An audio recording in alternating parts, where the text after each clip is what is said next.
waxay leeyahay dalkeennu cadow badan oo uu kow ka yahay dani cadow badan oo uu kow ka yahay dani waxaan caddaynayaa ninka la yidhaahdo dani ee hadda musharaxnimadiisa ku dhawaaqay inaanu dal iyo diin iyo dad midna daacad u ahayn inuu yahay beenaale kadaaba baan caddaynayaa inuu Puntland hog ku soo riday baan caddaynayaa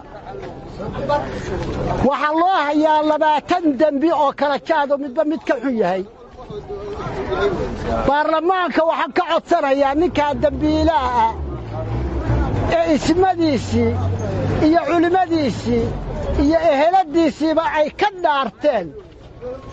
inaanay dabagelin beeshii daacad ah oo dalka wax u taraysa inay dabagalaan baan baarlamaanka ka codsanaya waxaan u sheegayaa ummadda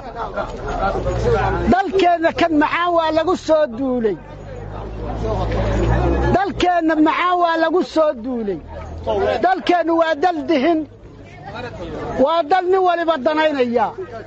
Afrika iyo Aasiya iyo Yurub iyo Carab intuba waa danaynaysaa waxay leeyahay dalkeennu cadow badan oo uu kow ka yahay dani cadow badan oo uu kow ka yahay dani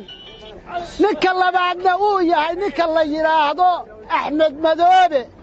oo irka laga soo tuuray Soomaaliya u dhalan Soomaaliya uma dhalan irka laga soo tuuray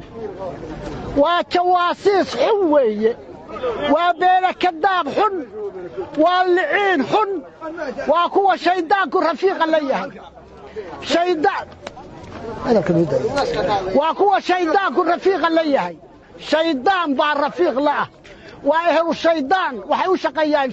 yahuud iyo carab bay u shaqeeyaan uma shaqeeyaan Soomaaliya waxa la rabaa in la iibiyo saa loo kala goosto war ninka